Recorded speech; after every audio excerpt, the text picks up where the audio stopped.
Good evening, everyone. Welcome to The Question Box, your weekly gaming news show right here on twitch.tv/magic_cast. The Question Box is your weekly gaming news show that covers not all, not most, only the biggest gaming news stories from the industry that we love. My name is Shane Bailey, and each week I'm joined by one good friend from the Australian games community. This week I have the distinct pleasure of welcoming a voice that's been covering games in Australia for more than a decade at this point. It is Kotaku Australia's editor-in-chief. Please welcome Alex Walker. Alex, fantastic to have you. How are you? Oh, thank you. Good, good. It's nice to be at the end of the weeks are getting longer. But yeah, no, I'm good. I'm doing well. Good, good. Great to have you on the show. Before we get started, I would love it for those who haven't had the pleasure of enjoying your work on Kotaku and the many other outlets that you have been covering games and entertainment and tech on in the past, for you to introduce yourself and let them know how you got your start.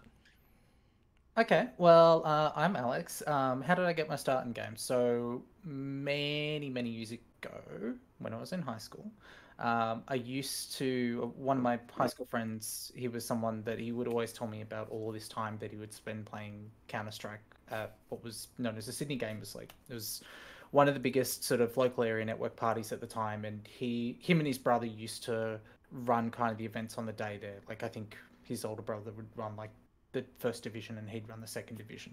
And then he eventually talked enough about it, and I hadn't played a lot of shooters at that point. I used to play StarCraft. And so eventually I started to get into it. And then I realized everyone absolutely hated the pair of them. Like they were the greatest assholes on the planet. I'm like, oh, that's not really a good sort of way to come into a community. So I'm like, okay, what else can I do? So this is about like middle of 2003. So I'm like, okay, let me see if I can do some coverage instead. So back, it was a site called Pantheon Esports, and it was run by an interesting collection of people. It was coded by a person called Rec, who would then go on to be one of the founders behind the GGEZ Esports Bar Oh, in wow. Okay. Melbourne. Yep. It was so they were called like it was because it was everything was clans, right, or what we call teams now. But it was Yeah. one of the clans that had won like a CPL event a few years earlier. The leader of that clan went on to do a whole ton of stuff. I think he still runs like the video team for BuzzFeed out of New York, right? So it's kind of all these interesting Counter-Strike collected a lot of interesting characters that kind of never went away. And so I started doing these recaps of international Counter-Strike on kind of like a daily basis for their forums. And so that was kind of how I got started covering what we used to call competitive gaming, what we now know as esports. And I did that for a couple of years, and then we got to a point where the people that used to run all of the sort of the local tournaments and lands in Sydney, they were like, they were coming up from Wollongong. Trains from Wollongong still are terrible. Takes you a few hours, so they Yep. quit. They didn't want to do it anymore. As a Central Coast boy, I So know the pain. Yep. Of the Sydney yeah, train like system. it's awful, right? Trains cut off a certain period of time, so that makes it really hard to do competitions and things. So my friend and I will like, we're starting to get good at this. We want to keep playing, so we decided to run the tournaments ourselves, and we juggled that, and that's basically we became like sort of a central part of the Sydney community because we would run local leagues out of. It's not called iStar Zone anymore, but it's the Net Cafe that's at George Street Cinemas. Okay. Yep. You know how you go in and you go down the stairs. So same location. They haven't Hmm. changed it. And also they used to have like City Hunter, which was on. They have a few locations, but the one that we would use is on Sussex Street. And so we'd go there like kind of daily. I'd take like an hour train in. My friend would come down from Penrith. He'd train for like a couple of hours, whatever. We'd run. We'd battle with all of the the networking system that would crash all the time, and then we'd write stories and coverage and previews, very much like a lot of what you see from a lot of esports today. We were doing, and like less flashier. There was a lot less rich media. YouTube obviously wasn't a thing like back in 2005, so we were just doing it all through text. So comes to about 2007, and I'm doing journalism at uni, and I get a heads up from someone who was working for a company called CBN Media, and CBM Media are better known because they have been producing the Cybershack technology TV show that's been on, you know, running on Channel 9 for God knows how long. Mm-hmm. And they at the time had a license from Samsung because Samsung used to run an event called the World Cyber Games. And it was an annual sponsored event. It was basically the way that Samsung would go around and say, like, we've got all these, like, they had Samsung Galaxy about like 2007-ish, but mostly they were looking to push, like, they were the first ones really trying to push LCD monitors. They were trying to push a lot of their TVs as well. So this is kind of, if you think about when this is sort of big, they were spending, I think it was about 40 million US a year-ish. And about the time, like, if having the license meant you got a grant of about like $250,000 in Australia to run this, you know, events around the country and send a whole bunch of kids off to whatever the finals were. Yeah. So the guy that was running the Sydney finals quit, and they needed someone who had run a bunch of Counter-Strike tournaments, who had also done a bunch of media and sort of coverage. And they're like, I'm taking another job. Can you come on and do like the last sort of state comp and then do the finals, and in between that also do like some of the promotions and just the other stuff that we need done around the website. So that became my first professional foray into the media. Right. And yeah, that was sort of in the middle of 2007, and I haven't stopped ever since. Nice. Yeah, no, definitely. Yeah, we've seemingly come a long way, but look, editor-in-chief at Kotaku now, but just rattling off some of the other sites that you've written for. If you can just give a brief history of since 2007 to now, what does that look like for you? So that looks like freelancing at places like The Escapist. I was freelancing for PC Power Play. I did a stint for about 5 years for the ABC when they had ABC Technology and Games. Yep. There was also Games on Net, which was run by, you know, Tim Colwell. I came on there originally to do, you know, esports columns weekly, and then eventually sort of just hung around and did regular news shifts and reviews and all the rest of it. I also did a lot of work with Pixel Hunt, which was kind of a sort of a free sort of online web scene, I guess might be the right way of calling it. That was run by Dylan, who used to be the former 2IC at Hyper, and had a whole host of lovely characters. Jason Imms, James Pennell, they contributed to it. So I just kept like bouncing around and doing other bits and pieces, and I eventually picked up other writing work. At the time, there was for a long time I actually had a night shift job where I was there was this wonderful thing. It was actually great for me as a writer, but it's kind of a very weird business model. The company's called iSentia now, but they used to be called Media Monitors. Oh, yeah. And their sort of whole sort of raison d'etre was kind of like, we will monitor the media for you and tell you the bits that you need to know, like whenever you're mentioned or whenever a topic you care about is mentioned. But for a long time, Fairfax would never give them the digital rights to distribute clips of the Australian Financial Review. So what they had to do, and because the AFR at the time was like, you know, 60, 70, 80, sometimes 100 pages, and it was so important because it was all, you know, all the business mentions, they paid a team of people to come in from 10 p.m. at night till 6 in the morning to summarize this paper cover to cover.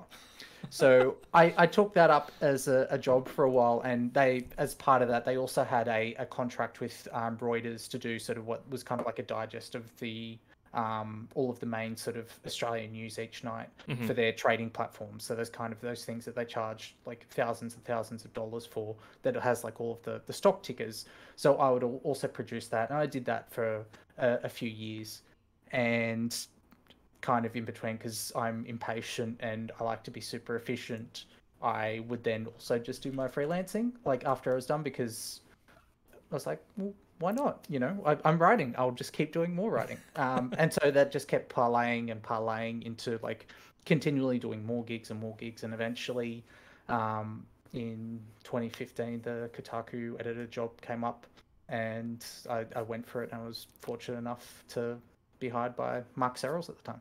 Nice. So 6 years at Kotaku now.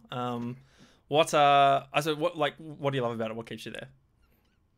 I think it's because it's the most fascinating industry in the world. So that's a like, and that's not unique to Kotaku. That's just any the games industry. But I think what I've always loved about working at Kotaku Australia, and I think something that a lot of people don't actually understand about Kotaku or other brands, and this is not, unique to games. This is, look at any kind of brand that you love. But Kotaku has this weird, enormous range of things that you can write about because it is so well established of how personable the brand is. And now, there are a lot of times where that works like rightly or wrongly, but because you can tap into your own experience so much and it is so expected, you have an ability to cover things that is just would be unfathomable to a lot of other places, because that's just not how they work. That's not how they're set up. So that kind of variety helps keep you, going. Like, everyone has good days or bad days. There are shifts, in the industry. There are shifts, internally with companies and other sorts of things. But having that freedom is enormously fulfilling, like in ways that people will never see or never understand, because it's kind of until you see what it's like in other places where you have to deal with those restrictions, where you have to deal with that that difficulty of not being allowed to be open, and also not being allowed to kind of talk to people like you would actually, like I would talk to you about games, right? Like that it helps and so much, and that's why I still love what I do. Yeah, no, I'll echo what you mentioned about just the ever-changing nature of the games industry and why it's so fascinating. I think a lot of people, when if you are ever fortunate enough to work in the games industry, because it is so small, particularly here in Australia, like at least for me, you soon realize like it's not just the content that's fascinating and enjoyable and fun, right? Like, we all love to play games, but for me, from a professional perspective, it's always challenging. Like, it's always changing. We're going to get into some stories now that that will cover the fact, at least touch on points that really highlight just how much the industry is shifting and always moving, and different players are coming in and out. And yeah, to your point, it's really always interesting. I will get to the note from Dash in chat. Dash, thanks so much for joining us. Says, Alex is a bloody legend, an inspiration to myself, and a good friend to bounce off when I'm stuck on ideas. This is great stuff. Thanks so much, Dash. Really appreciate the kind words. Alex, with that out of the way, shall we get into the show? Why not? Beautiful. So like I said at the top, this is the question box. Every week we're covering the most important games topics. The way we break it up is in the first half of the show, we cover what we believe to be some of the most important stories in the industry. We're going to pick the top 3 from the last week. And in the latter half of the show, we will discuss it's question time. We'll bring into question one big industry news topic, trend, or theme to discuss. There has been some fantastic coverage from the Australian games industry over on Kotaku this past week. And it's timed really well because I've always wanted to discuss the local industry with Alex, so we'll be getting to that in the latter half of the show. But before we get there, let's start with the top 3. And one of the biggest stories from this week in gaming is the biggest games leak in video game history, ? I'm going to head on over to Video Game Chronicles VGC, where Chris Scallion has this story. NVIDIA confirms leaked GeForce Now list is real, but claims games are speculative. Company claims database containing God of War PC, Gears 6, and more was used for testing.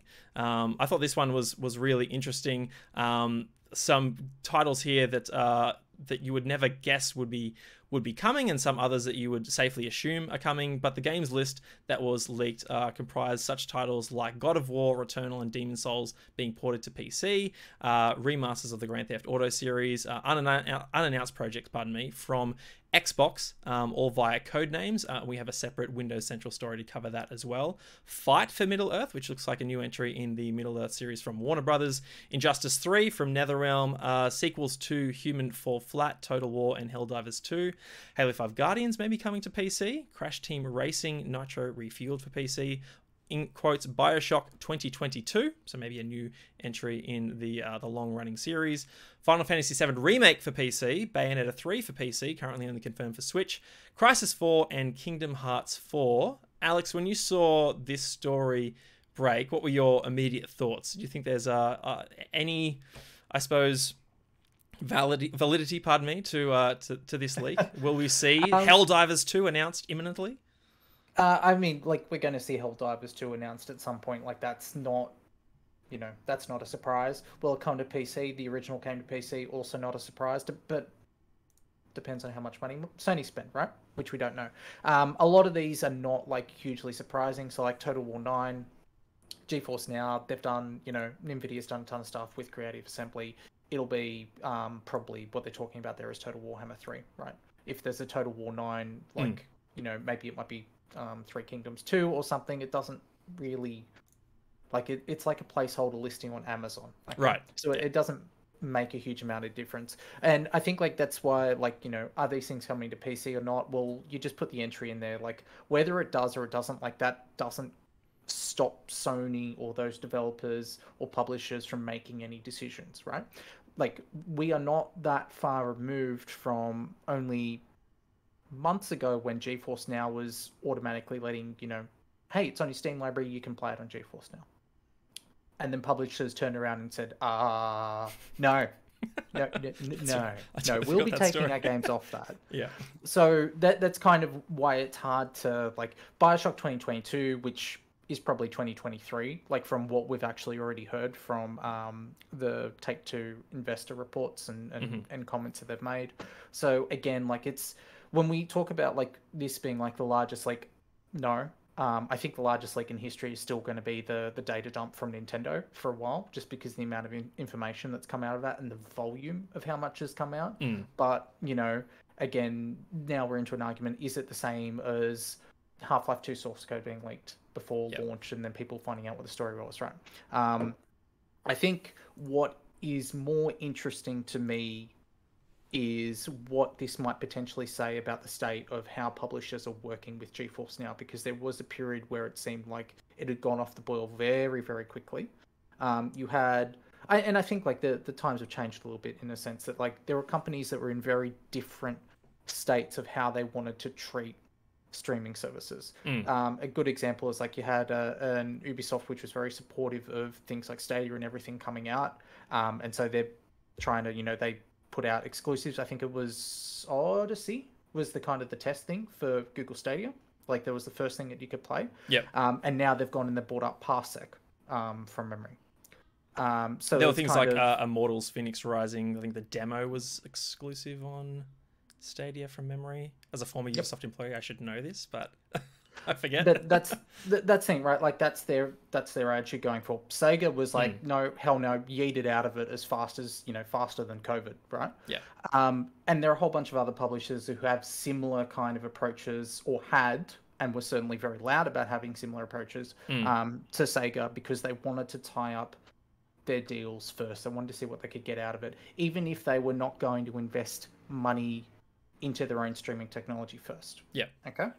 And it's kind of interesting, especially from the Sega point, because they've kind of forgone that whole, I mean, they don't have the tech for it anyway, right? But they've kind of allowed Microsoft to take up all of that space with their deal. Now, I don't know if that precludes them from letting, NVIDIA come in and do stuff on that side.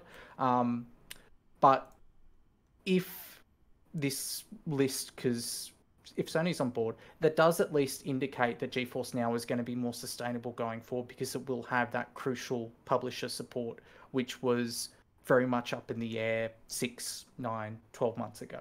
And I think that's kind of fundamentally what's more interesting to me, because out of the streaming services, Xbox card streaming, we will see it in Australia eventually this year, asterisk, whatever. But it's between them and GeForce Now. Google Stadia is kind of a non-starter. It may not even be alive anymore by the time it actually launches here, given the way it's going. Or somebody else, it might be like a license type basis. So GeForce needs that, that support, that stability, and this kind of indicates to me that they might actually get it. Whether those titles actually come out, I think, is kind of a irrelevancy, because those listings are, it's like a game launching December 31st on a big dub sale. Right, yeah. That's the point. Those are always accurate, right? Always. So yeah, Dash in chat note. Sorry, the PlayStation ones are more or less legit, I reckon. Yeah, you look at obviously, you know, they've been pretty vocal about the fact that they're going to focus more on PC. It's going to be a more important part of their business. So the likes of God of War, Returnal, and Demon Souls potentially getting ports for PC, at least in my mind, are more likely than unlikely at this point. The fact that they would, you know, quickly jump potentially into GeForce Now, into NVIDIA's streaming service before they might even find their way to something like PlayStation Now, that to me is a bit shocking. Like, we haven't really seen PlayStation invest or, you know, take their own games, their own PlayStation Studios published games, and throw them into PlayStation Now. Whereas if this were to happen, you know, potentially for something like Returnal and Demon Souls, moving into GeForce Now before they go into PlayStation Now, then I would kind of be really confused to see that. Do you understand where I'm coming from, Alex? Would you share similar feelings?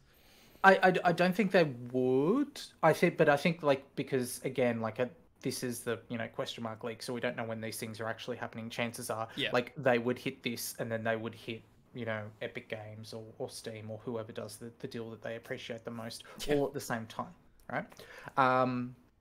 I think it's kind of more of a case of like PlayStation Now. That's why we have the Xbox Azure Sony partnership, because for PlayStation Now to actually get anywhere beyond where it is now requires such enormous investment in data centers that just PlayStation's doing well for Sony, but the rest of Sony's business has not been doing that well over the last 5 years. Last year, real good. PlayStation looked really fantastic. Go back 4 or 5 years earlier, PlayStation was propping up the entire company, and they were having to had to sell the land where their New York office was for like, you know, several $100 million, right? And then lease it out, because that was the financial state that they were in. Okay, so it's not like they can then just go and dump, you know, 5 or 6 billion to get the server footprint they need, so that they can have all this stuff in house. They needed Microsoft to do it, because Microsoft, you know, Azure, that's their business, right? They compete with Google, they can compete with AWS. Sony can't compete with them at the moment.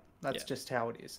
So I think in a couple of years, when they work out the finer details on that, we will start to see things like PlayStation Now become a relevancy and available. That's why we don't have it in here, because PlayStation has one data center. It's in Adelaide. That ain't going to work for the whole country.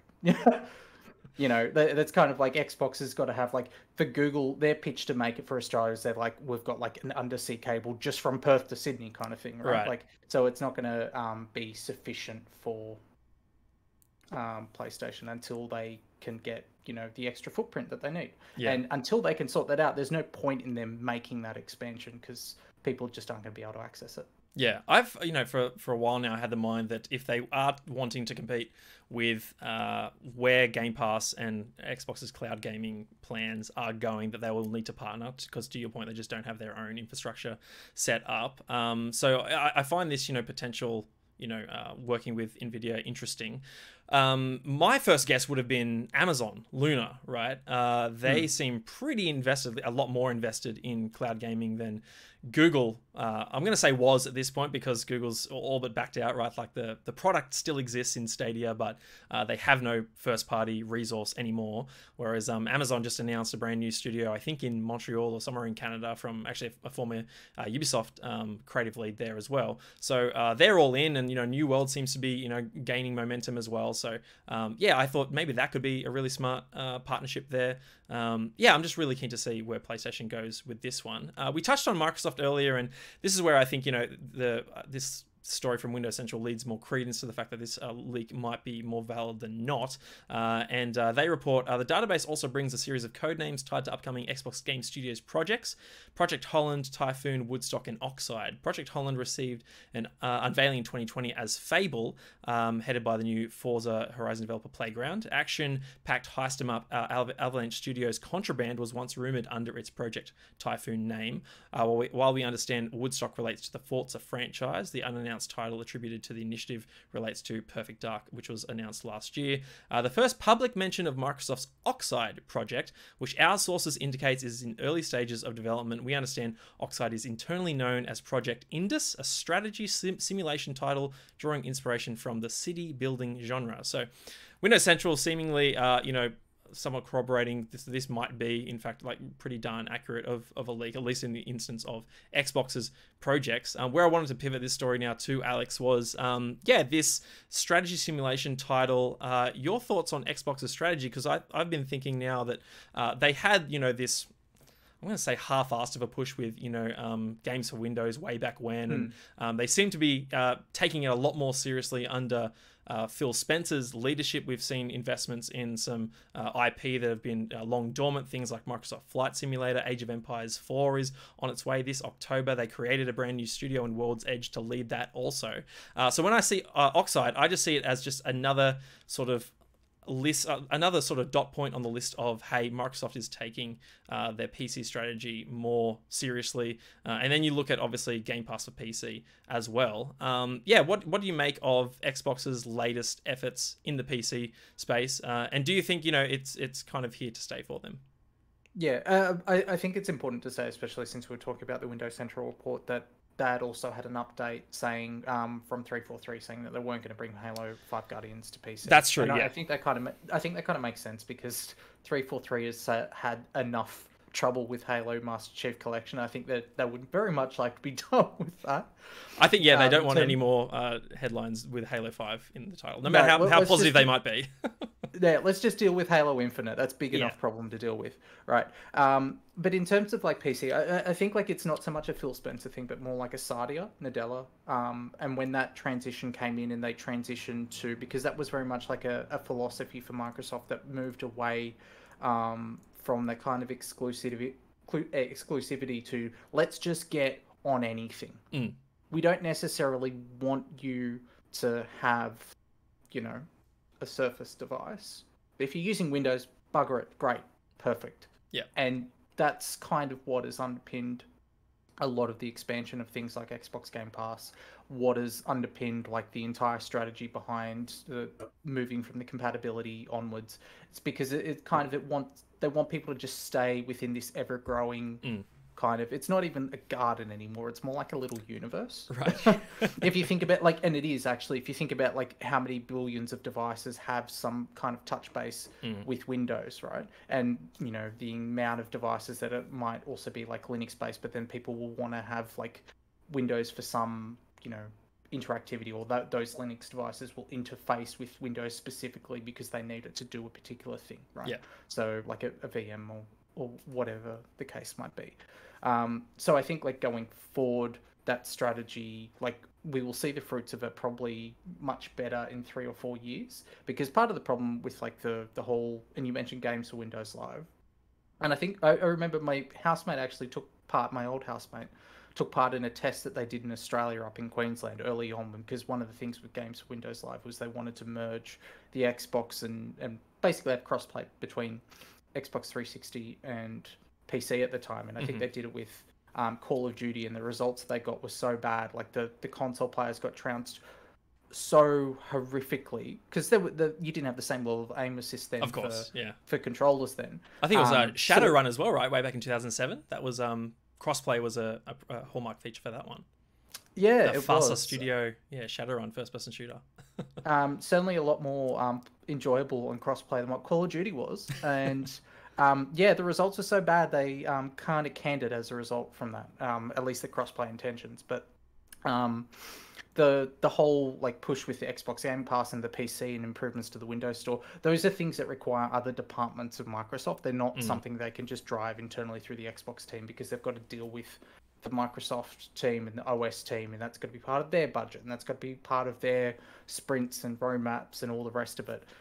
So I think like the strategy is obviously making sense. I mean, like you just look at it in terms of like the amount of times that people are making comments about, well, I would just get this on Xbox Game Pass, or the flip side, or not quite the flip side, but the amount of times people are saying that they are now trying something because it is available on Game Pass that they wouldn't have picked up or had a go of before. Yep. Which is exactly what that strategy was designed to do. Yeah. Because it continues to justify those people's investment in Xbox Game Pass in a way that PlayStation Plus doesn't do.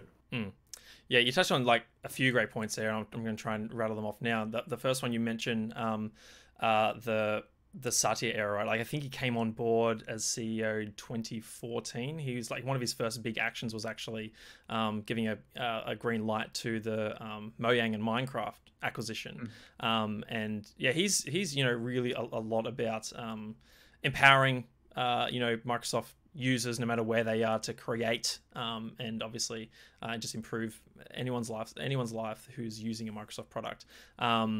I think about way back when 2016, I think is when Xbox ushered in Play Anywhere, right? And I kind of see that as moving forward, all Xbox first party games are going to be on Xbox and PC day and date. You buy it once, you play it on both, as sort of like the harbinger of, okay, this is the future of what Xbox is going to do. This is how they're going to take PC gaming seriously. And it's kind of what got a couple of other platform holders, I wouldn't say stuck, but just splitting their resources across multiple platforms, right? Where you have, PlayStation Vita not flourishing nearly as well as it could have if it had the full backing of PlayStation Studios. But of course, at the same time, those developers need to create games for PlayStation 4 and PlayStation 3. And the same thing can be said on the Nintendo side.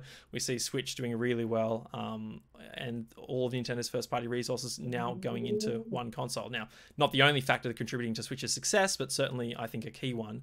And you mentioned also just the nature of Game Pass and Microsoft's strategy at the moment, leveraging all aspects of Microsoft's business, right? Like it is benefiting them on the entertainment side, on the Azure side. So I think it's just, it's kind of a perfect storm. And I know there's been a lot of commentary over the last couple of years of Microsoft being one of the only players in the space that's really capable of doing this. They have the infrastructure, they have the content, and on the gaming side, they have the established fan base. Have the hardcore console users they can always fall back on, but they're going to use as a foundation to build what will be, hopefully for them, a really successful cloud business with all these other mainstream users who would never dare to buy a gaming PC or even a console, no matter how cheap it might be, and get that their foot in the door that way. So, I think I just like that. Also, actually, that's the other point I wanted to make. Just the variety as well that they're bringing to something like Game Pass or just their platform in general. A lot more people are probably going to try Age of Empires 4 now because of Game Pass. And I think that's true for almost any game that enters the service, right? So, I like the fact that Xbox is delivering something different. Part of the reason why I haven't been much of a PlayStation user is just because a lot of the games seem to hit that one note, whereas I like to jump in and try a variety of different things, and that's just something that Game Pass is able to deliver. So looking forward to seeing what comes of this leak and actually what's real. A BioShock game in 2022, I'd totally be down for that because it's been too long since we've got a great BioShock another title. thing you mentioned as well, like in terms of PlayStation not being able to devote quite the same amount of resources. Something that I think people forget is just how enormous Microsoft is in comparison. Yeah. So in 2019, this is irrespective of how much revenue they made, separate to how much profit they made. They had over $133 billion cash on hand. Literal Scrooge McDuck money-sized vaults just hanging around, doing nothing, not even earning that much. Like, basically for acquisitions. They could just go and... They have the money to just go and buy all of Sony for the lols, right? And I think, like, and that was we saw a very similar case that's starting to correct now with Intel and AMD when AMD's Ryzen processors finally started to come to the fore, and they were good enough. But a problem that a lot of people saw when they jumped onto that first and second generation was there were a lot of teething issues. Sometimes it was at launch with like some motherboard like issues, or in terms of edge case scenarios with drivers, or like particular stuttering with games. And part of that was because AMD hadn't been... They were actually on the wall. They were nearly dead. And it was only because once they started to have a bit more success, they could devote more money to the R&D budget to work on those edge case issues that would improve the user experience that you can't do when you're like literally miles and miles behind for like almost a full decade. All right. And that's... Microsoft has that money, that staff, that cash to burn. I was talking to... You mentioned the AH team. I was talking to Adam Isgreen and Quinn Duffy only a couple of weeks ago, and one of the things that they were saying is they have separate teams that they can go to within Microsoft that do checks on different things. There are teams that they can go to that do all of the checks for accessibility issues, which is it's pretty common. Like I know Ubisoft's another one where they have things like automated checkers for stuff like epilepsy and things like that. They'll run through and they'll be like, okay, fix this up, fix that up. But they also have teams to do sensitivity checks for things like mental health. Are there going to be issues in the game that are going to be particularly triggering to people? They'll have a team that can just focus on that. Yep. There is a team that just focuses on geopolitical issues across Microsoft.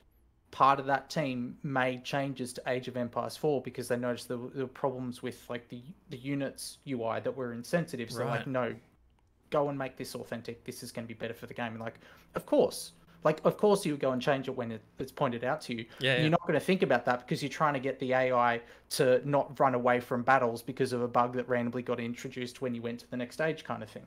But that's when you're that big, when you got that much money, you can make those moves that others can't make.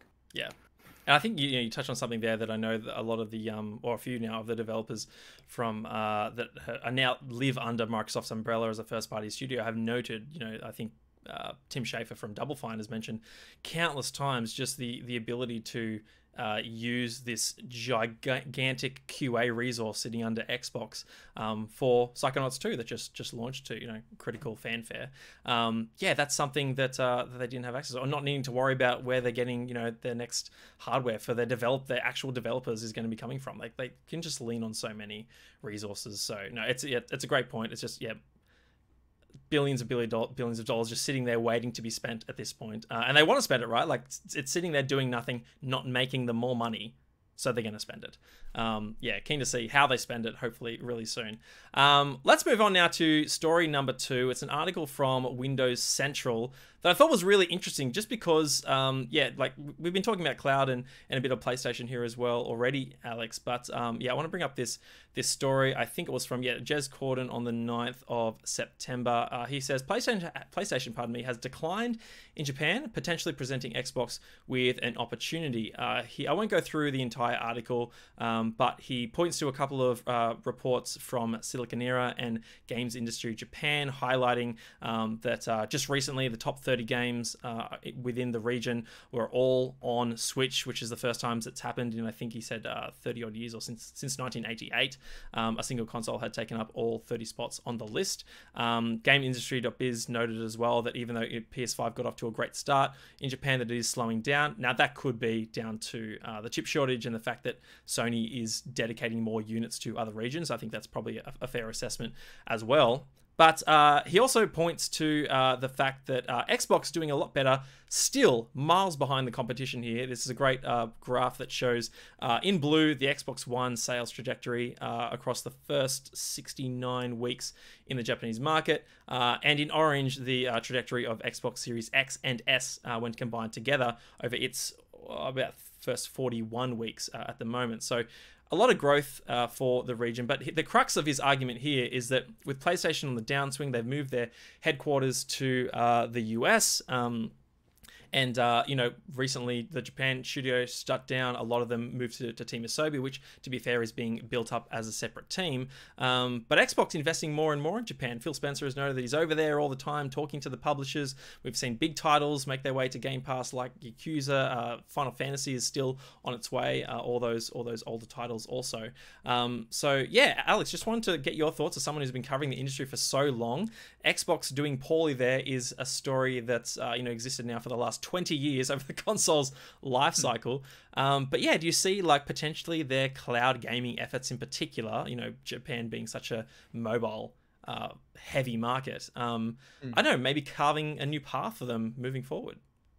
The other thing, right, is Nintendo's cloud streaming opened up in Japan at the same time, right? So Resident Evil Village, its first foray onto the Switch was first available through Japan, because that was another thing that Nintendo were investing there, because they also realized that those kind of experiences people want to take with them. They can't play them on the Switch. It's Resident Evil Village, hello, but there is an opportunity there for that. Now, is that opportunity something that Xbox can exploit?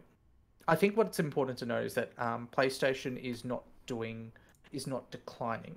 I think what's happening is that PlayStation is, I mean, I know the ACE Economic Research Institute might feel otherwise. I think what's happening is they're just not taking off as much as they can. I think that is chiefly down to the chip shortage. And like, I've done some reporting on my own, everybody else on the planet has, but PlayStation has been devoting, as you said, more. They're putting more of their units into the North American market, particularly because obviously Xbox is quite strong this generation, the strongest it's been since the 360 era, and they're battling with them more there and in Europe than they are in other regions. Yeah, I think like Japan's stock allocations at some point have barely been any larger than what Australia has had, you know, because they've wanted to not lose that supply fight in those big markets. Right. Now, that Nintendo is really the question mark here. It's not that the other part of it is the fact that Nintendo is on a completely different process node. They are not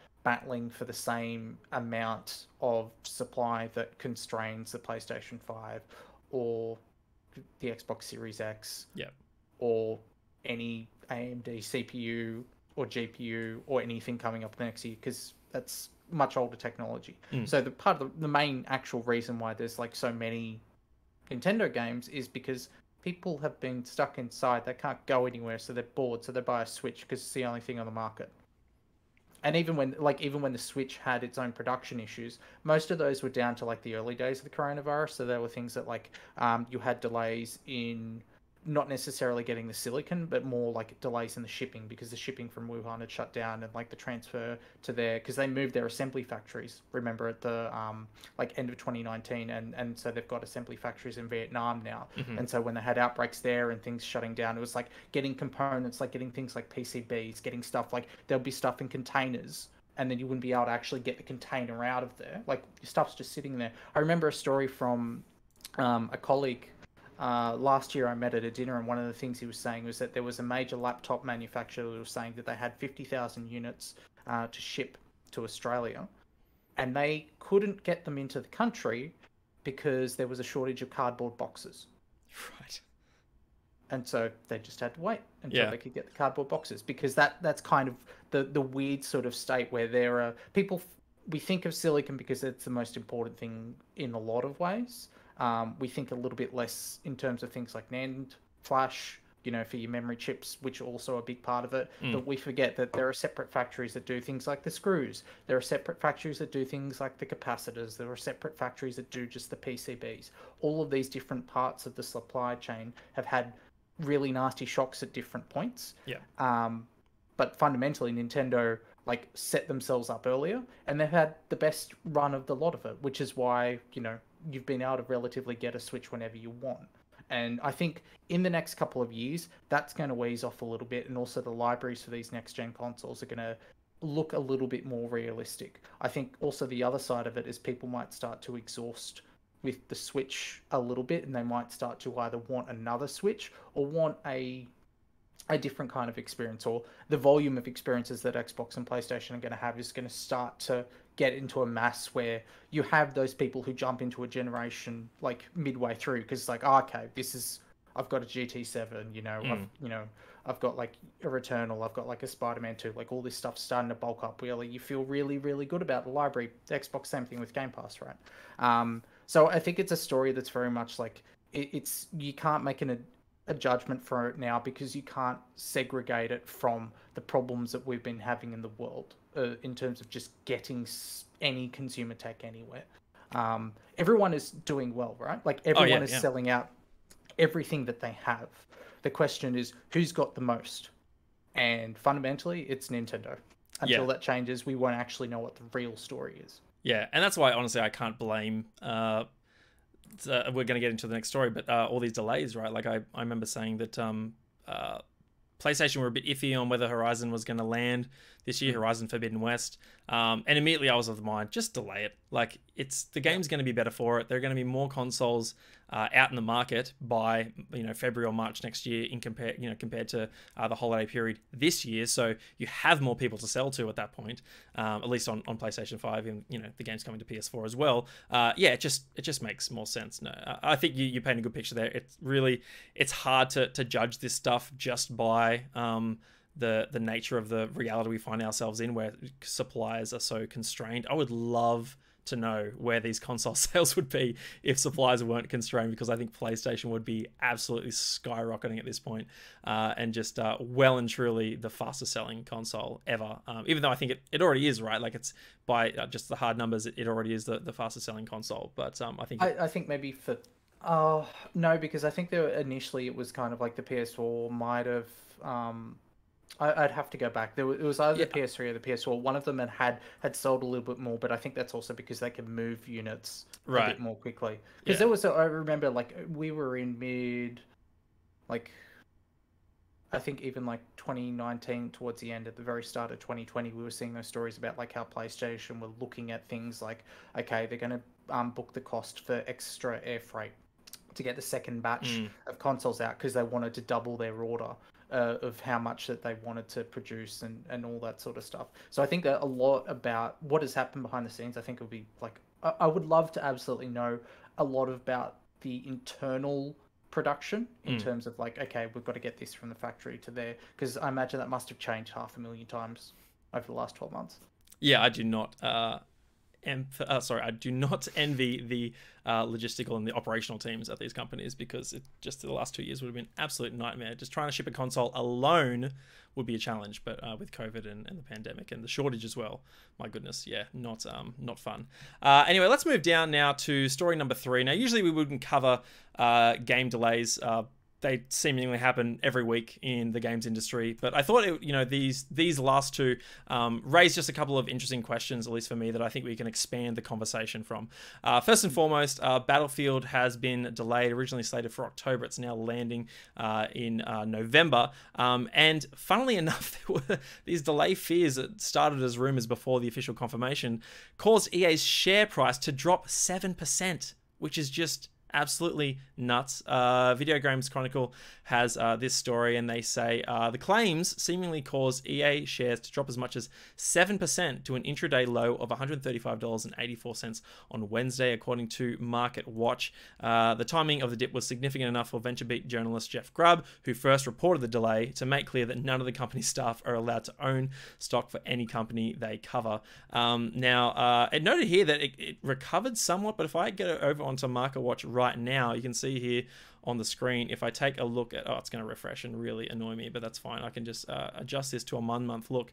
Over the last day or so, it's come back a little bit. A tiny bit, but yeah, if you look at like the 5-day tracking, it jumped back up a bit like after that initial plummet, but it seems to have just steadied out at the 135, whereas for a while there it was floating around above 140. So interesting. Like, obviously, Alex, massive overreaction. I think a lot of people fear that we'd be pushed to 2022, but no, it's just delayed to November. I'm trying to find the exact date here.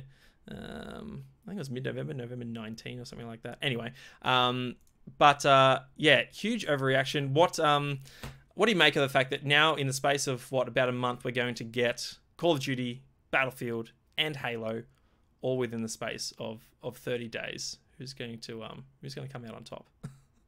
And Pokemon. Pokemon, true. Is going to be another, like, the Venn, people forget, there is kind of a Venn diagram between, Gen 4 Pokemon and Call of Duty. Make of that what you will.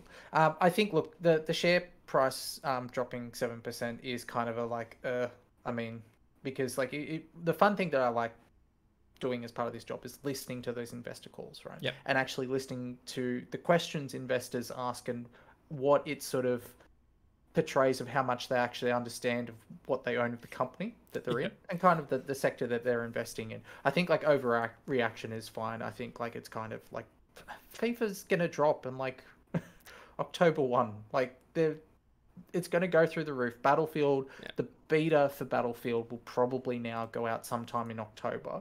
So it just says to me, like, somebody has set this up so that they can make a little bit of cash shorting the stock, rather than any actual genuine fears about EA. Now, as far as all of this stuff launching within 30 days of each other, I think like the games market is large enough that we think of these things as competitors. I think Call of Duty and Battlefield are more honest competitors, or they used to be. I don't think they actually are anymore in the same way. Right. Like, okay. because now that you've got Warzone is pretty much the differentiator that kind of sets, like, Call of Duty Vanguard will come out, people will buy it for the single player, people will muck around the multiplayer a little bit, but really fundamentally Warzone is kind of still it and its own thing. Yeah. And you play that for a very different reason than why you play Battlefield.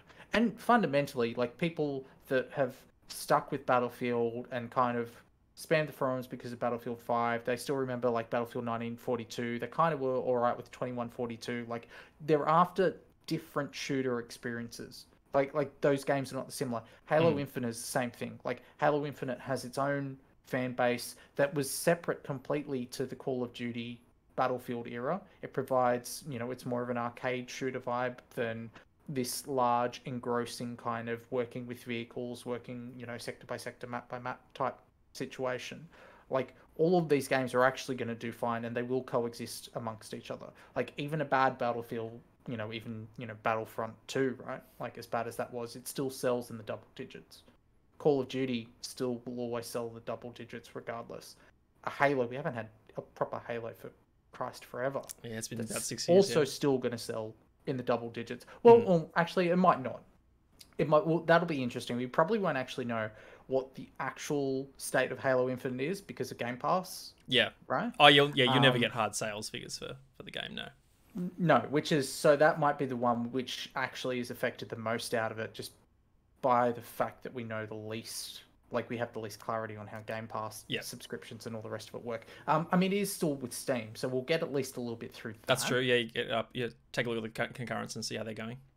But I think, like, fundamentally, I think Halo Infinite might have a little bit more to worry about from Splitgate, weirdly, just because those two are kind of more similar experiences than, say, Halo Infinite versus Battlefield. Yeah. Because fundamentally, if you jump off Battlefield and to go to Halo Infinite, you are probably not like a super hardcore Battlefield person. You're probably more of just a shooter person, right, in general. Yeah. So that's my read on it.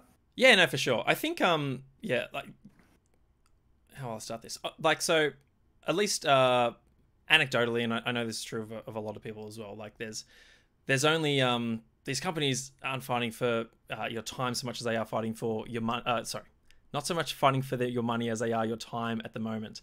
And, that's true when we look at something like Netflix, who says their biggest competitor isn't all these big streaming services. Their biggest competitor is Fortnite. Like, it's just, where are people dedicating their entertainment time? And at least from my perspective, of someone who's got like a full-time job and still likes to play games, I will decide, what I would like chat with my mates and say, hey, what are we playing this week, this month? We've had conversations together. I was like, are we going to jump on Back 4 Blood? Am I going to pay for Battlefield 2042 when, I had Back 4 Blood at least in October coming into Game Pass, and Halo's not too soon after that. And then we have, just all these other games via Game Pass. So just, I think like there's always going to be that small percentage of people they're gonna have to decide which game they're going to play.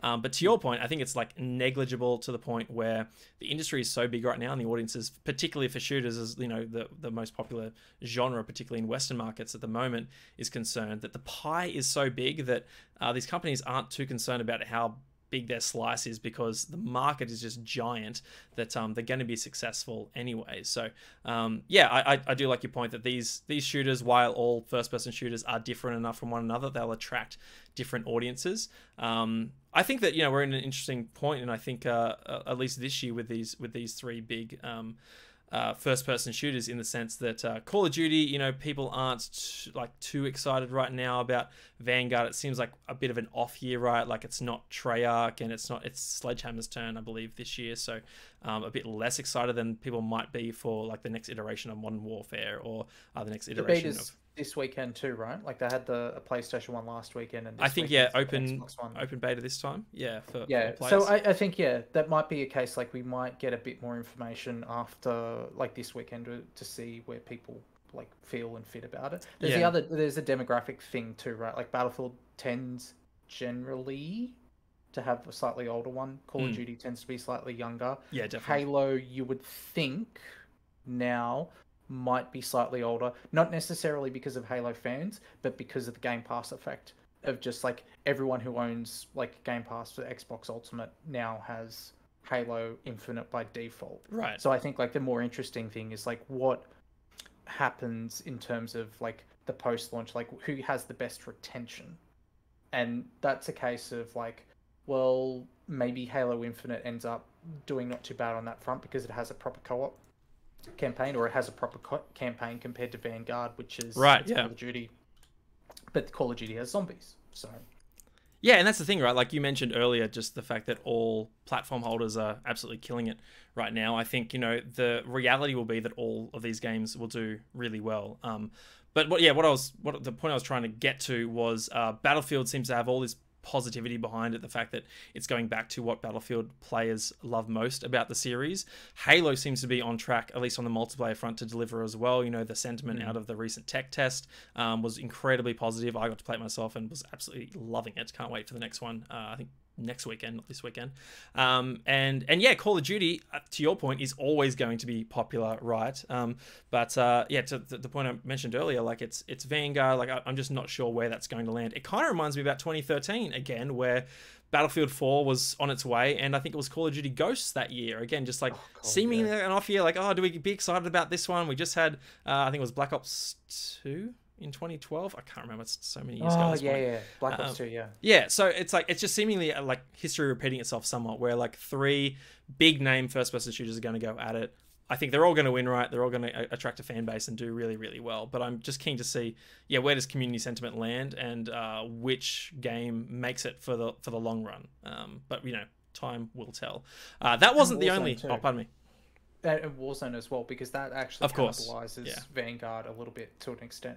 So it might be the case that like Vanguard dies off and Warzone carries on, and it's not a conversation about Vanguard anymore after that point. Yeah, true. That wasn't the only video game delay to happen this past week. We also got the news that Dying Light 2, previously slated to launch December 7, is now pushed back to February 4th. The developer posted on Twitter saying they just need more time to polish the game. Alex, I think we'll probably be in agreement with this one. More time to polish the game, only ever a good thing. There are too many other games to play that I don't think too many people are sad about this one being delayed. Funnily enough, slipping into a very similar window to where the first one landed, way back in 2015. I think it was like late January, early February. Yeah, it had this spot to itself, and the gaming industry sort of just swarmed around it, and it developed this, that's where it got its beloved reputation, right? Because everyone was playing this game that landed at the end of January when games usually don't launch. So funnily enough, landing in early February, but in a very crowded window, like huge number of games have been pushed back to Q1. And so the question I wanted to ask based on this delay was, do you think we will look back at 2021, the industry as a whole, as just one of those dud years, one of those years that really didn't live up to par? Another sort of thing influencing why I wanted to ask this question is that seemingly there is no big front runner for Game of the Year at the moment. We have had some fantastic games, even just recently, right? Deathloop, rave reviews, people talking about that as a Game of the Year contender. Psychonauts 2, The Artful Escape. Earlier this year, things like Hitman 3, Ratchet, Returnal, Resident Evil 8. But there isn't that God of War, Red Dead Redemption 2, that big hitter that screams like, okay, this is going to sweep by the time we reach December. So yeah, my original question, 2021, do you think we will look back at this as a bit of a disappointment? No, not really. I think like it's certainly not a 2020 when you're dealing with like a remake, Ghost of Tsushima, Last of Us type situation, but it's a hell of a lot better than you look back to like 2019, which was kind of like a AA year at best, right? What were the game of year nominees that year? There was like Control, right? I think Jedi Fallen Order. Like Jedi Fallen Order first. Outer Worlds. Control, Outer Worlds were definitely Outer Oh, Outer Wilds Wilds as well, yeah. as well. Same Like I year. think was probably like so like you had some like good games, but it was kind of like once you get to like the sort of the 10 state, it was a Mm. bit of a thinner year. I think like their 2021 has benefited from a lot of things that got pushed back because of 2020. There is, you know, we already mentioned like some of, you know, Resident Evil Village, for instance, great return for the series. Monster Hunter Rise was excellent. Like, I can't wait for that to come on PC and like Yeah. play that again at a resolution higher than 240p. I like that's. It's actually fantastic what Capcom did there. Yeah, right, I okay. think Age of Empires 4, like I've seen a fair chunk of it already. That is going to be fine. That's going to do really, really well. And there are a lot of games like that where you go, okay, this might not be like I'm going to be playing this in 7 years type situation, Mm. but you know, Ratchet and Clank Rift Apart, fantastic, right? New World is probably like, you know, Amazon must be like kissing the heavens that they actually got a video game that nailed it because they've had so many troubles in video games, right? Yeah. New World looks really, really good. You know, Pokemon Brilliant Diamond, Shining Pearl, that's going to be entirely fine. Yeah. Forza as well, early November. Forza will smash it. That's not going to have any problems. Like there are all of these games that like, nope, this is like they're really good. They're not just like good in kind of a type situation. Even something like Super Mario 3D World and Bowser's Fury. Oh yeah, that's you know, right. There's couple of frame rate issues, but no, like on the whole, like that was excellent. You know, an actual super Mario Party with like proper online play. That's probably going to do really well for a lot of people. You know, we've had like a ton of good things top to bottom of different budgets as well. Yeah, You true. know, there's been some really good indie games this year. Yeah, Death's Door There is have probably been, my game of the year at the moment, actually. Not that I've yeah. played that many games for the release this year. And I mean, like, there's going to be like a whole bunch of other ones that come out just before the end. There's even been like a lot of really good things that have that are still in kind of like early access type state. Like one of my ones is like GTFO, which is Oh, yeah. basically like Aliens, the video game.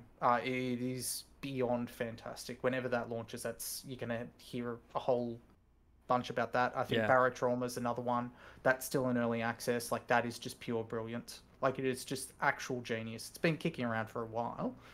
It's getting closer and closer to launch, but like that stuff is like it keeps you going. And like another one like Endwalker, like Final Fantasy is like been absolutely Final Fantasy 14 has been Yeah. killing it. Yeah. By November, it'll have Australian service. That's just going to be like that comes out. That's it for people. They're not going to see the rest of they're not going to see sunlight. Um, I think 2021 has been good. I can understand that there has been a lack of particularly different. I think Deathloop and Returnal were kind of two that stand out for me in terms of like changing things up with some traditional mechanisms because they do borrow from a lot of existing Deathloop works on a lot of Arcane's existing stuff. Returnal works on a lot of Housemarque's existing models that they've worked. They've just adapted them slightly differently. But I think they did it in a way that was fresh enough for a lot of people that made them go, oh, that gave them something they could bite into. I think there is a quotient that wants a bit more of that. But we're not going to see that till, the generation. People start to get accustomed to, what can we do with these consoles? What can we do with the spaces that we can now build? Yeah, of course. But that's fine. Like we'll get there. We're not in any rush. We're not going anywhere. So That's true. Maxi, thanks for joining us, says in chat. And as always, the shadow drops from events that we have no idea about. Yeah, those are always great surprises when they just out of nowhere will drop something really cool and unique. Like Silk Song, like that was another one, right? Oh, yeah, so actually two of them, Hollow Knight, Silk Song, and Sports Story from the Brisbane developers. Like those are two ones that would have probably Silk Song to easily be close to. We'll put a sizable amount of money that will end up being like a game of the year for some people. Yeah. Quite easily. Sports Story for me, Golf Story was a Nintendo president's favorite indie of the first couple of years of the Switch. That will probably be excellent as well. But 2022 for them, which is fine. I just think people are going to look back on 2021 and think about. I think mostly think about the delays and the fact that we're all still in COVID. Thinking back on 2021, they're going to remember COVID. And then they're going to remember the effect that COVID had on the games industry. And I think most people will forget some of the great games that came out this year. And I think it can happen easily. You mentioned 2020, and there were so many fantastic games that year. Like you mentioned Last of Us, Ghost of Tsushima. I think about Ori, right? Like we had Microsoft Flight Simulator. It's like some really fantastic games, like Miles Morales at the very tail end of the year as well.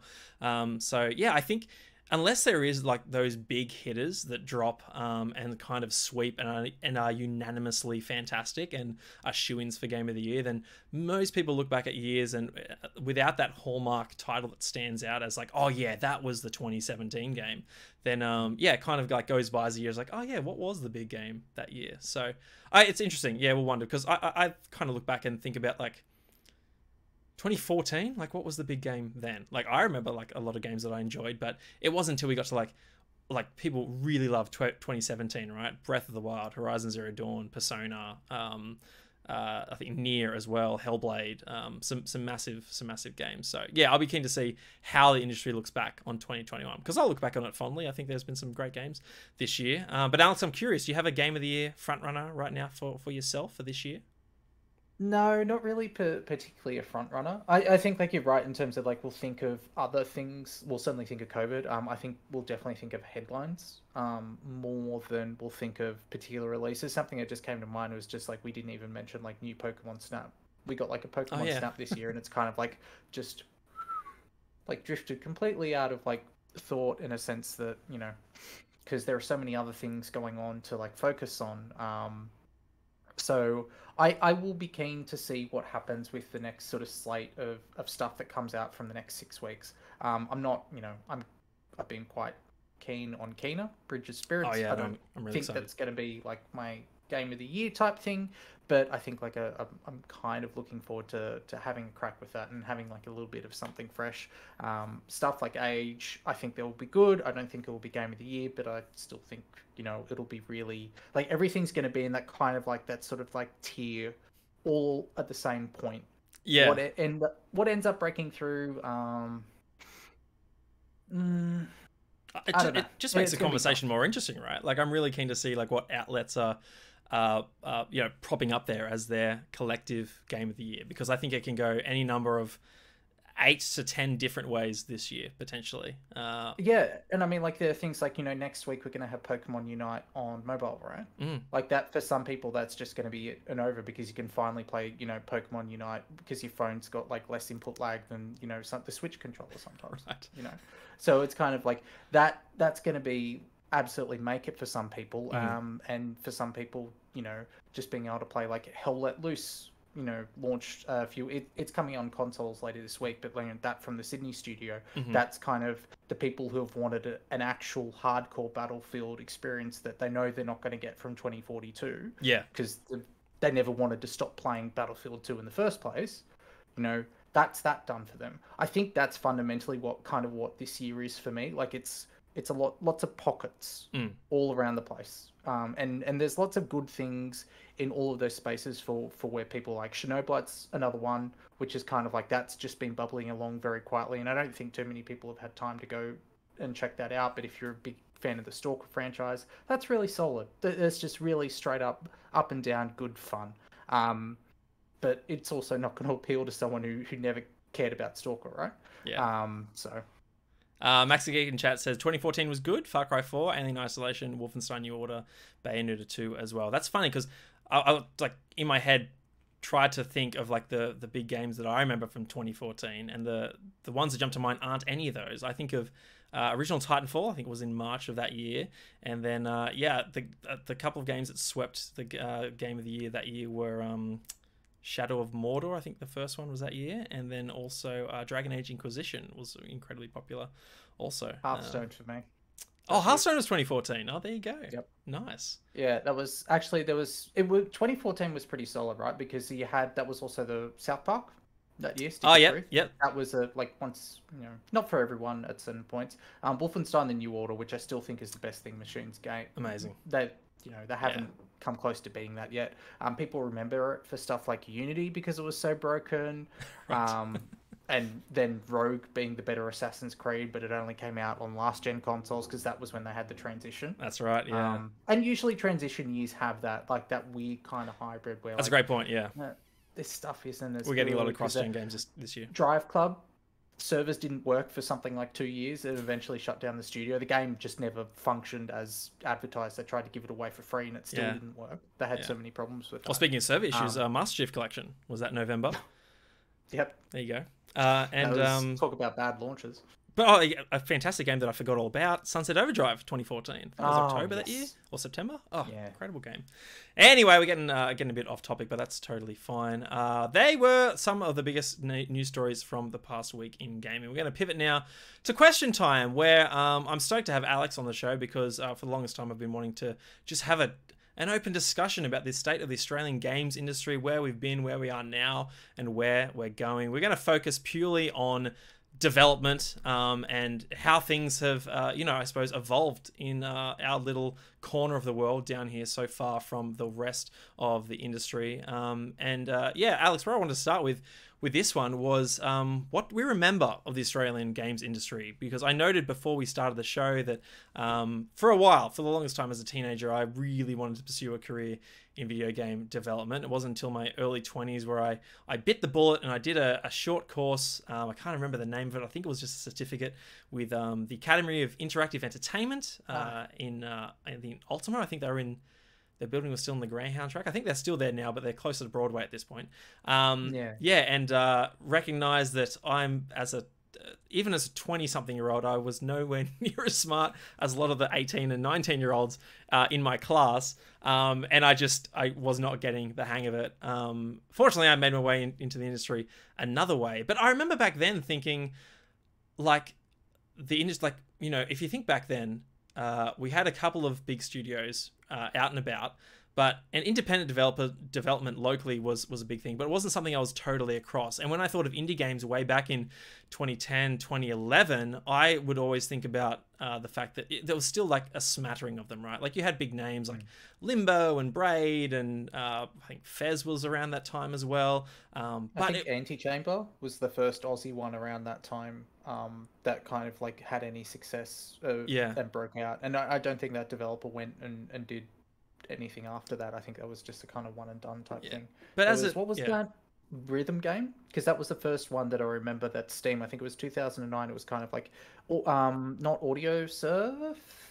You were kind of on like a sort of Guitar Hero thing. You had like a little wipeout ship and you were bouncing from track to track. And I think that was one of the first ones when everyone turned around and was like, holy shit, if we get featured on Steam, if we appear on that top client, like we can make like proper AAA levels of money. Yeah, audio surf picks it out.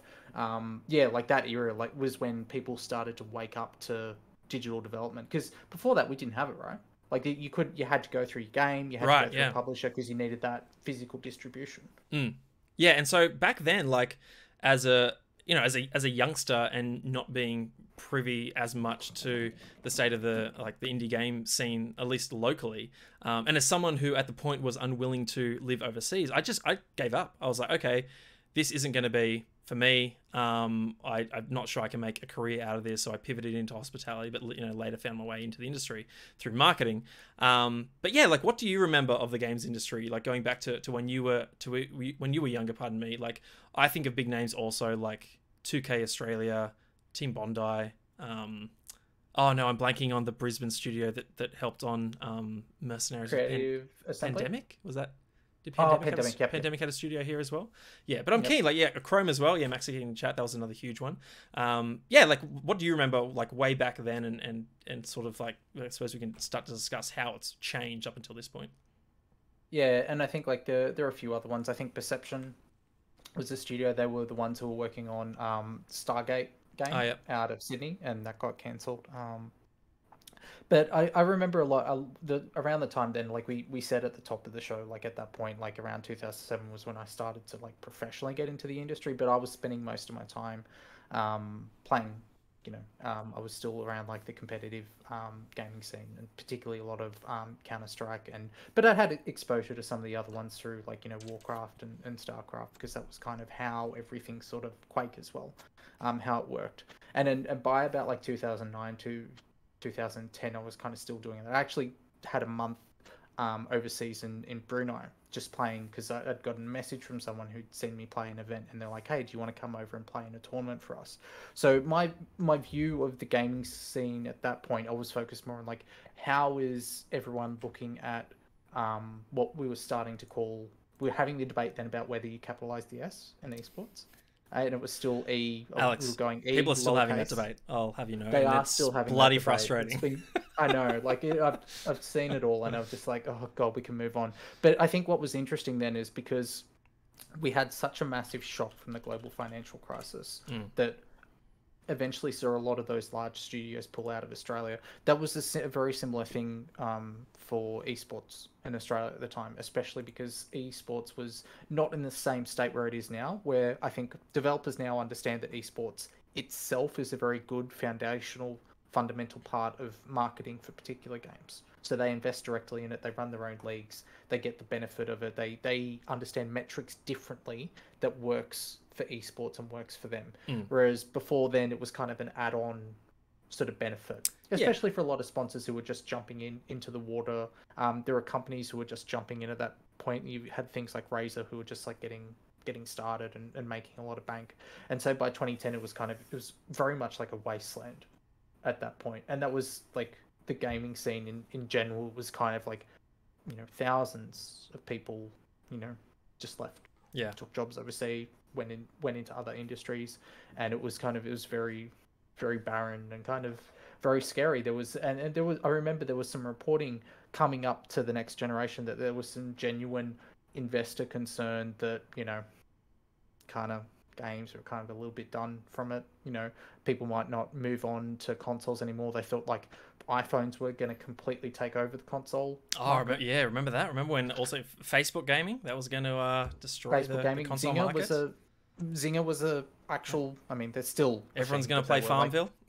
Like, oh, bloody Farmville. I mean, there was a time where you could play You Don't Know Jack on Facebook, and that was good.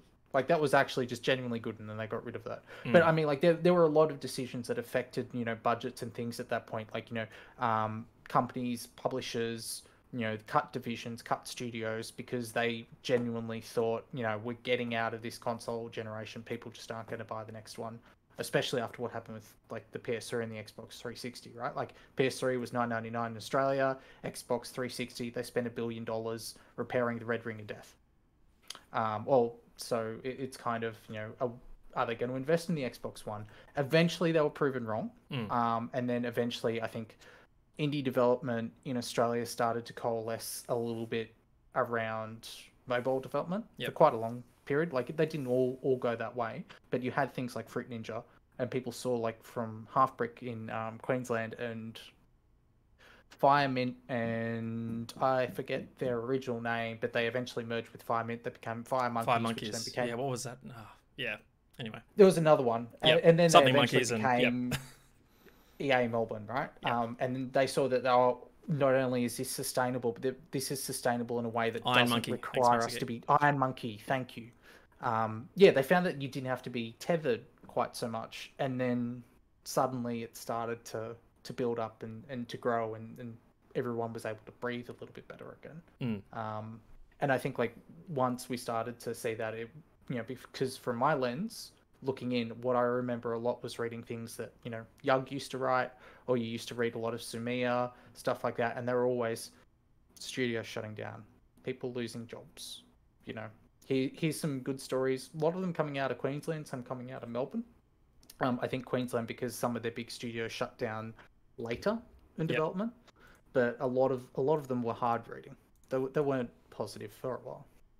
Yeah, for sure. I want to bring in a story that was published just today by one of your own, Leah Williams, over on Kotaku. It started how Sydney's largest game studio built itself from the ground up. It's a great piece on wargaming Sydney, right in the heart of Sydney. I won't read the article out here, but I will link it in chat so everyone can go and check it out themselves, and it'll also be in the YouTube description. Don't worry about that. But yeah, there was this one of the first paragraphs here paints a great picture from those early days. I was just showing LA Noire footage as well.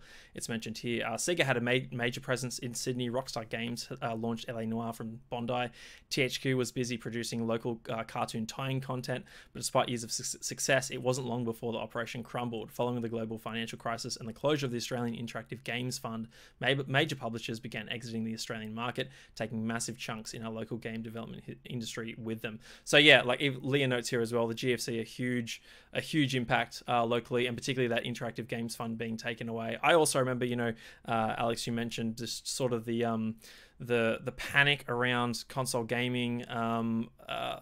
I remember, like, is console gaming over? The Wii U had just dropped in 2012 and wasn't selling that well. And, it wasn't quite clear when the next gen consoles are going to arrive. I remember the narrative around that is that developers are screaming for new hardware and they shouldn't have waited until 2013 to arrive. So a very turbulent time within the industry. And then obviously Xbox One and PlayStation 4 drop, and PS4 in particular, showing that the demand is certainly still there for traditional gaming. And I think all those naysayers has been proven wrong up until this point as well.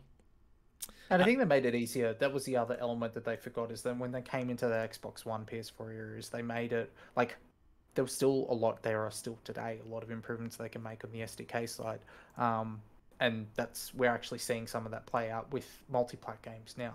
But they made it so much easier, especially I think on the Sony side, for people who had to deal with that nightmarish hell working on that goddamn cell processor, and then having to build for that and any other platform at the same time. Yeah. No wonder why people buggered off the Wii U. Like they had enough trouble dealing with two consoles as is, and then PC on the other front. But making that making that life a little more easier, made it faster to get into the Xbox One, PS4 era, even though there were so many like high profile kind of duds, right? Like we already mentioned Drive Club, but like Rise, Son of Rome, pretty tragic. There was the Order 1886 with its black bars. Like, no, it's cinematic. It's like, no, you couldn't work out how to get it to run at a stable frame rate, and then they patched it because now we can get it to run. And we're like, we knew that was the problem from the start. But eventually they sorted it out. Yeah. And as that, it's the same with the Switch now. Like, if you make it easier for developers to make things for your console will succeed. Yeah. Maxi says the Order 1886 and the infamous Chapter 12. I never played it. I just remember. I did play it. I think at a demo, like EP Expo 2014 or something, and just noticed like, oh my god, is this it? Is it just streets and corridors and hallways through Victorian era London? So anyway, a bit off topic, but anyway. Thinking about that, actually, we just sort of slid into the last generation of consoles, and it's got me thinking about, and I think it's a great sort of segue into where the Australian games industry finds itself with a flourishing indie scene, and that is the arrival along PS4 and Xbox One with a big focus on the first parties on the indie front. Now, obviously, Xbox enjoyed, a healthy sort of I suppose, indie growth through the 360 era with the introduction of Xbox Live Arcade. Summer of Arcade, a huge hit for them. We saw PlayStation do great work in this area. I think of, titles like Journey as hallmarks of what they were able to achieve in the indie space. But then PlayStation comes along in 2013, 2014, says, hey, we love indies. They put Octodad on stage and whatnot. And then shortly after that, ID at Xbox comes along as well. So all of a sudden, we have these really easy ways for developers of all sizes, whether they're in their basement still or working out of a garage, to self-publish their own game. I think that plays a huge part in the success of not just indie developers in Australia, but everywhere as well, right? So I think that lands us to where we are today, right, with a flourishing independent scene. Kotaku as well, on your side, Alex, had a great article from yourself. It was published 4 days ago. Queensland-made games are having one hell of a year. I would love for you to talk about this story from your own perspective. I'm not going to just read your words back at you, but I will link it in chat so everyone can go check it out. We've noted already across the course of the show some great success stories in Australia just in 2021 alone. But I'm keen to get your thoughts, having actually seen these games and spoken to a lot of the developers, what your take is on the Australian game development scene right now, 2021 in Australia, and how it's going. I think we're in a spot where it will not be as good as it will be once we have that tax offset land. That's going to make a big difference for especially a lot of these studios like a Playside, like a League of Geeks, definitely a Wargaming, The ones, Mighty Kingdom obviously as well, the ones that have like these, 50 plus staff, because that's going to just be immediate write-off. That's going to make their lives a lot easier. Ubisoft Sydney, who are hiring, I think like 15 or so ish developers, bang, that's going to go straight into game production. Like once that kicks in, like the scene's going to really look interesting, because now you've filled out a lot of parts of the sandwich that Australia's been missing for a while. But that said, it is, I think, and anyone will tell you, like fundamentally everyone is more optimistic about the scene now than they ever have been. Something that is super interesting to me, and we were probably going to come up with this later, but outside of Queensland, I think more publishers in general are looking at Australian projects, and they are looking at more Australian projects that are not mobile based. For a few years, Apple in particular was getting a huge amount of purchase out of just using Australian made projects for Apple Arcade, especially. There were a ton of Aussie projects that got money and funding towards that. Yeah, I think there's like about half the Apple Arcade titles, or like some a whole ridiculous bunch number. of them. Yeah, Things SMG like Studio and SMG, Game Loft Brisbane with whatever that baseball thing was. And also, like, side to that, Procreate, which is still one of the biggest things on iOS, that's made down in Tasmania, which kind of people forget on that one. Yeah, right. But now, like, in terms of, like, actual things that are sort of not on mobile anymore, a lot of that stuff is starting to see a lot more play. So I mentioned Hell Let Loose, which officially came out for PC in July. That's coming out for consoles in October. That got picked up by Team 17. Then you've also, got a bunch of different unannounced projects. League of Geeks have got one. Wargaming Sydney's got like a AAA. It's a shooter of some kind. There was a release I remember seeing from like, it's a co-developed with some sort of Polish studio. I remember reading it a while ago. But that's a big thing that's going on. There's a whole bunch of other projects in Melbourne that are being like, irons are in the fire.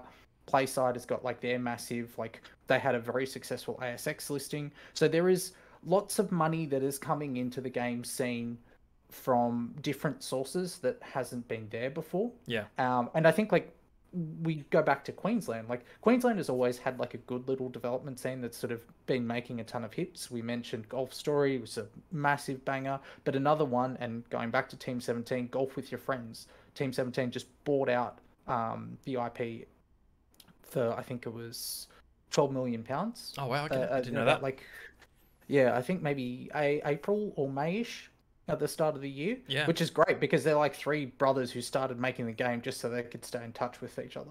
Amazing. And they got like £12 million off the back of it. But then Screen Queensland has obviously been doing lots of little investments in other places, and now we're looking at things like Unpacking, which is coming out towards the end of this year. That's going to be super successful and that'll do super well. Webbed, which is very, very cute and very adorable. And I bought it the other day. Like, it's on Steam, $14.50, everyone. It's just like the mechanics are so good for it. Something like Lens Island, which is pure Animal Crossing bait. Like that is just Animal Crossing. Stardew Valley as well, because the dungeon crawling in it, that looks really good. But then there's also Grow Song of the Evertree, which is a follow-up from the Yonder Cloud Catcher Chronicles, I believe. That's, also looking really good and hitting that same kind of life sim type vibes. And those are not the only projects. Those are just some of the ones that sort of popped up and sort of come to mind over the last few weeks. But like, they all look really good. They all look of a really high bar of quality that is kind of just, it's proud to see. And we know we've got like a whole handful of projects that are coming out of Sydney. There's a whole bunch of projects that are coming out of South Australia. There's WA's had a really good year. Video games. One of the things that we look at is Warhammer Battle Sector, out of the Black Lab, who have just been knocking it out of the park for Slytherin Games, the publisher that focuses mostly on a lot of those classic sort of turn-based or real-time strategy games. They did the I was going to say Warhammer, but it wasn't Warhammer. It was the Battlestar Galactica game. They did a strategy game for them out of the WA as well, and that was equally brilliant. So like, they're continuing to do really well. And if we can do the Aussie thing and like nick New Zealand for a bit, you've got things like Icarus, the beta weekend last weekend, the one before, that looks really solid. There are a whole bunch of like indie projects that were coming out of there. There was Best Friends Forever, the dog dating sim, where you have your dogs and you date the owners. Yep.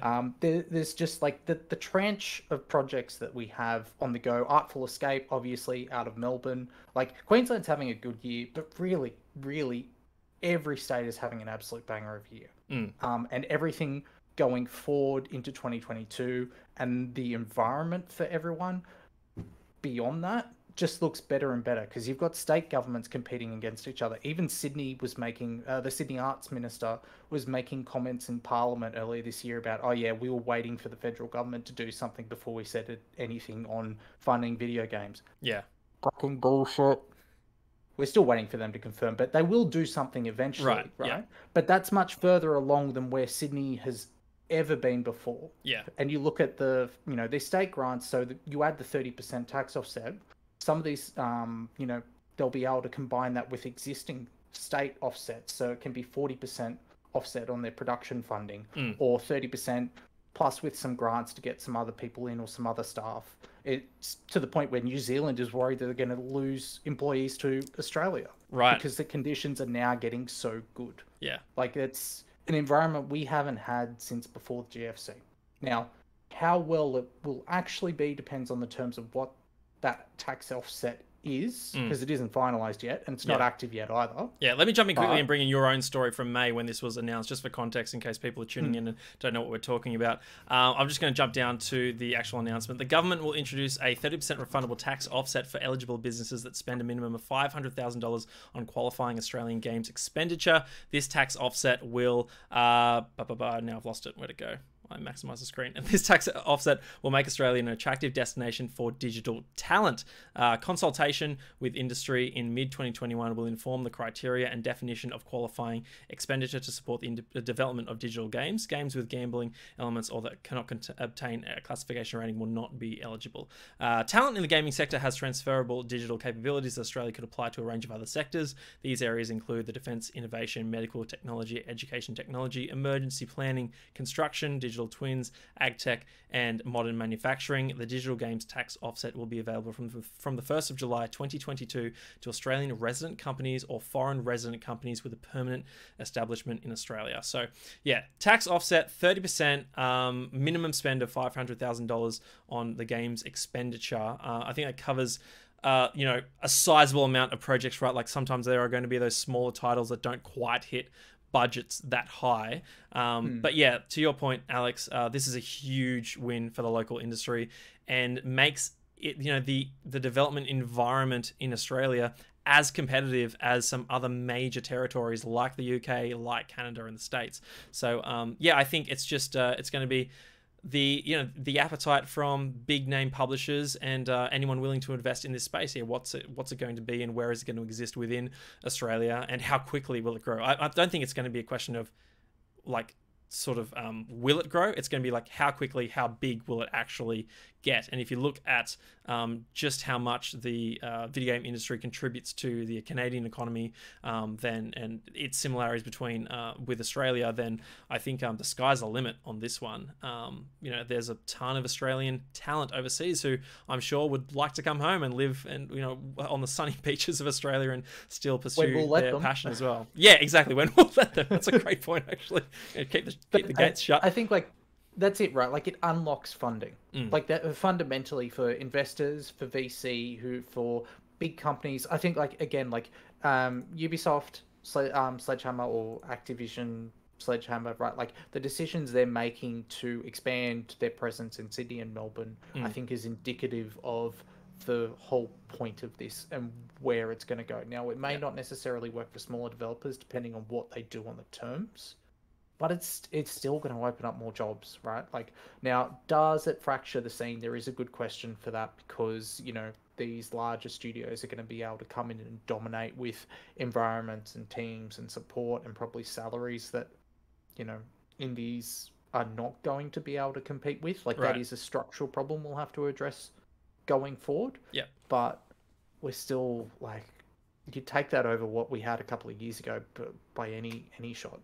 Yeah. Maxigate earlier in chat noted, state government are killing it. Queensland backing games, Adelaide support games, Melbourne with their International Games Festival anchored by PAX. We kind of already touched upon it, but I just want your clear answer on this one, Alex. And once this tax offset is introduced, who do you think is going to benefit the most? Is it going to be those states that already are supporting games that are just going to like almost double or triple down on this industry? Will New South Wales fall behind, do you think? Or do you think all states will be, knocking it out of the park, that it almost won't matter? It's kind of just like a neither here nor there. Just because from like a federal perspective, there's going to be so much support.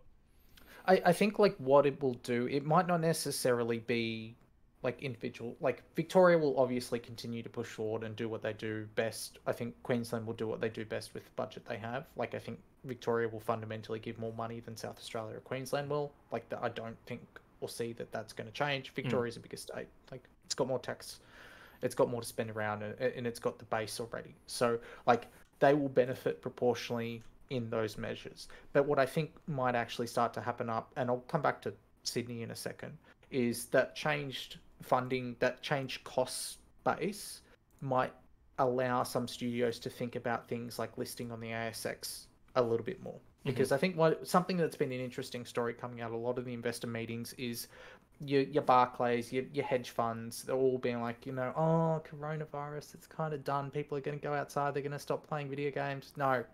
Yes, they'll go outside. No, they're not going to stop playing video games.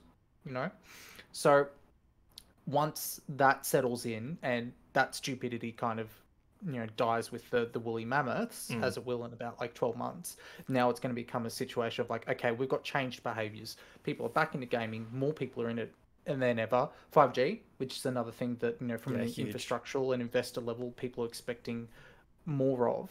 That opens up money on the stock exchange level so that you can see that, okay, 20 million, 25 million, 30 million, 35 million, 40 million, depending on the studio, that's viable. That's an awful lot of money for these studios to open up, and, it goes the other way too. Like it opens up a lot of these studios for potential acquisitions. So something that we forgot was Nason. They bought Big Ant, makers of the cricket franchise, makers of a lot of sports games. They bought them for about 54.5 million, maybe 54.5 million. More Aussie studios are going to become targets of things like that. So I think like that, that question is probably the more interesting one to me, because that's outside sources of funding that is kind of not coming in through government. That's kind of what government is trying to get, like, prop these people up a little bit and then get some more proper money in. As for Sydney, I think Sydney will get there eventually. I think Sydney is starting to see the adjacency benefits of video game attached development with film. Something that South Australia in particular has been doing a lot of. South Australia has had a lot of finishing studios for a very long time that have worked with film industry. A lot of them have backgrounds and bases with video game development. And we kind of have like, Plastic Wax have, they do a lot of film stuff. They also do a lot of, the cinematics and things for video games. So I think the understanding in Sydney about games being that kind of nerdy offshoot thing, that is dying, that is changing a little bit. And I think in a couple of years, once we all start to get back, because Sydney is very keen to have people back into the city, I think there will be more. You talk your AIEs, you're looking at your tech unicorns, things like your Atlassians. I think we will start to see Sydney try and push to have like more sort of large groups come together and work. They've done a lot of work on incubator hubs recently. There was one on York Street, I think. Startup hub. So I think they'll do a lot more in that space, and games will naturally fall under that sort of funding. You mentioned acquisition as well. Before I get to that though, Max, you can in chat, Tantalus got bought out as well. They're a well-known port studio. Yes, great point. That was only just a very recent story. I can tell you here and now where most of our studios will be bought and who will be buying them. It's going to be Embracer Group, Alex. They're going to come in. They're going to pick up like 30 of our studios in the next 3 years, willing to put money on it. I feel like it might be Team 17, because they're the ones that like consistently keep buying projects and things in Australia. Like Maxi was mentioning it before, like, but Golf with Your Friends, Hell Let Loose, Broken Roads, and also the not my fuck up, not $22 million, but they still gave him like about $2.5 million. Like they very, very clearly have the eye on investing in the Australian market, and they're making like a lot of progress, and they're picking up a lot of projects as they go along. Not mobile ones, specifically things that are going to go PC or consoles. So I would not be surprised if a couple of those irons in the fire like nail it. Team 17's worth a couple of $1 billion market cap. I think it's about like just over £1 billion in the UK.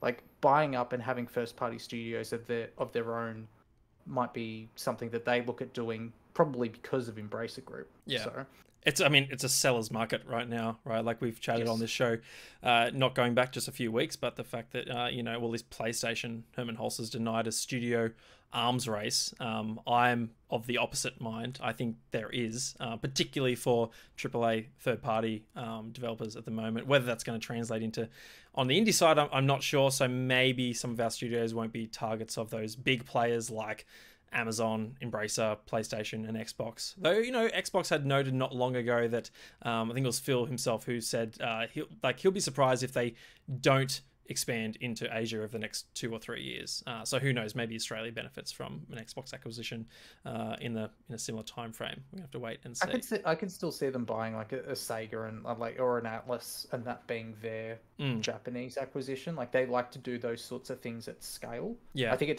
certainly doesn't make sense for them to buy, like for Xbox to buy an Australian studio. No, they're not going to swoop in like have a big blog post about acquiring SMG Studio, right? Like but maybe a Miho or something like that. Yeah. Oh, the like Desperados guys?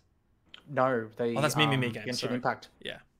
Yeah, true. Yeah, it's a good point. Yeah, that's an option. Anyway, we'll wrap up this topic with just a quick plug here that the Australian Game Developer Awards are on their way, and it's highlighting some really fantastic stuff that I just wanted to link in chat. So be sure to go check out this just little list here. I'll just rattle through a lot of the games that we've already mentioned that are being nominated. The Artful Escape, Unpacking, Ring of Pain, Webbed, The Forgotten City, a huge hit just recently, Choices That Matter, moving down now, Submerged, Eastern Market Murder, The Oregon Trail, Bot World Adventure, Trios, Crossy Roads Castle. A lot of great stuff coming out of the industry locally, as we've just touched on. And good luck to all the nominees at the Australian Game Developers Award. Just great to see them always being recognised for their fantastic work. Look, Alex, I think I could chat to you about the Australian games industry for much longer than this, but I'm mindful it's getting late and I don't want to keep you too much longer. Thank you so much for joining me, my friend. I would love for you to be able to tell everyone where they can go find you and all the fantastic work you do on Kotaku. Well, Kotaku front page, you will see me jamming up the bylines there with particular frequency, but you can also find me on Twitter at Dippyzuka, DIPPIZUKA, where I will be also, just shoveling stuff onto your social feeds, because that's I'm kind of like that. Can't wait. Sounds good. Anyway, we're going to wrap up this episode of The Question Box. If you missed it, don't fret. It will be on my YouTube channel. Just search Magic Casts on YouTube. It'll live on this Twitch channel as well. So you can check it out while it's still available. Following me here and also on Twitter, Magic_Casts. And I do a bunch of more gaming, just industry commentary and analysis on my YouTube channel. Also, don't forget you can watch The Question Box every Friday live, 8:30 p.m. Australian Eastern Standard Time on this Twitch channel. I'm excited for, plenty more fantastic guests that I got lined up, including, I'll announce here and now, Maxi Geek next week joining me, big man Luke himself. I think it's next week. I hope I got that right. I'd have to double check. I've got a couple of people lined up. We'll just have to wait and see. He's going to be on the show sooner or later. Anyway, again, thank you to Alex. Thank you to everyone who tuned in chat. It has been an absolute blast. And until next time, take care.